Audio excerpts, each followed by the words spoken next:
The morning rush had barely begun when the diner door swung open and a man in an expensive suit stepped inside.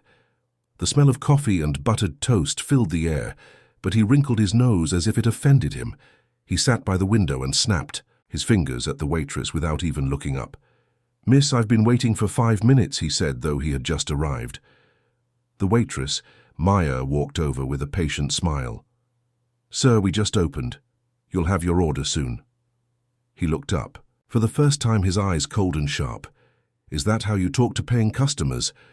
Maya took a slow breath, keeping her voice calm. "Sir, I'm doing my best, but respect goes both ways." His eyebrows lifted in disbelief. "No one talks to me like that," he said, leaning back in his chair. "Do you even know who I am?" She shook her head and replied, "I don't, but I know who I am, and I don't let anyone speak to me like a servant." The customers nearby fell silent, watching the exchange. He scoffed. "You're bold for someone in an apron."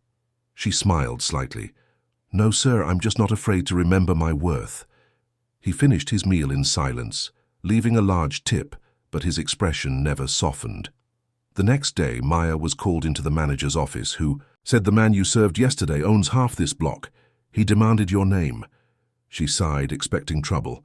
But that afternoon, the same man returned, this time without the arrogance. He sat at the same table and said, "I couldn't stop thinking about what you said yesterday.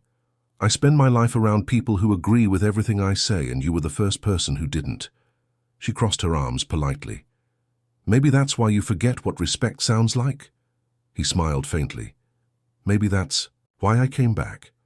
Maya didn't expect to see him again, but the next day he was back, dressed less like a billionaire and more like a man trying to remember who he used to be. He waited quietly until the rush ended, then asked, "Can I sit here?" She nodded, wiping the table before sitting across from him. He looked almost nervous. "I realized I never asked your name." She smiled.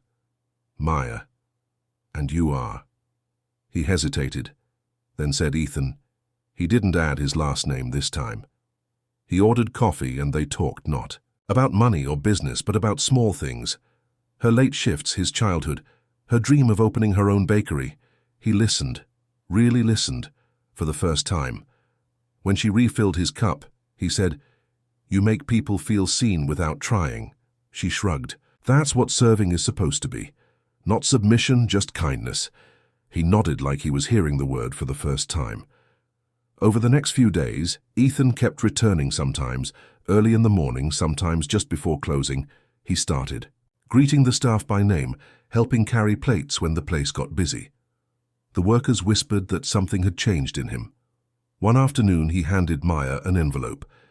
Inside was a check enough to start her bakery. She shook her head. "I can't." "Take this," he said. "You taught me what wealth really means. It's not what you keep, it's what you give." She looked at him, eyes soft and full of disbelief. "You don't owe me anything." He smiled. "Maybe not, but I owe myself a lesson, and you gave it to me." Weeks later, the sign above a small shop read, "Maya's Bakery, fresh bread and honest coffee." On opening day, Ethan stood quietly in the corner, watching people fill the room.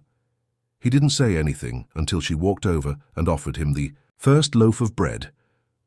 On the bag was a small note handwritten in her careful script, "Thank you for learning respect." Months passed and Maya's Bakery became the heart of the neighborhood. The smell of fresh bread floated down the street every morning, and customers lined up before sunrise. She hired other waitresses who had lost their jobs, giving them fair pay and warm smiles. Ethan visited often, but never as the man who once wore arrogance like armor. He came in simple clothes, carrying boxes of books or supplies for the staff, and sat quietly near the window watching her work with pride. One evening after closing time, Maya found him sweeping the floor beside her. She laughed. "You don't need to do that," he replied. "Maybe I do it. Reminds me how much I used to ignore." She leaned on the counter and said softly, "Maybe life wanted you to slow down and listen for once." He looked at her, a quiet smile forming. "I listened, and it changed everything. I thought success meant being above people. Now I know it means standing with them." A few weeks later, Ethan invited her to an event where he was being honored for his company's community program.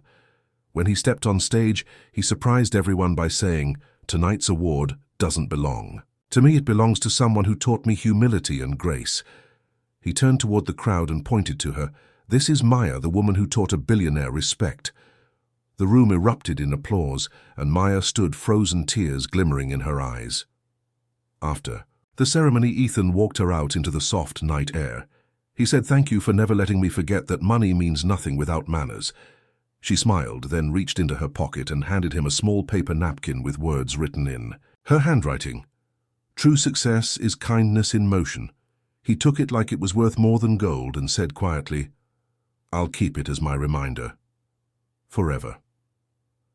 Years later, the bakery had grown into a small chain across the city, but Maya still worked the counter every morning, greeting customers with the same warmth she once offered strangers.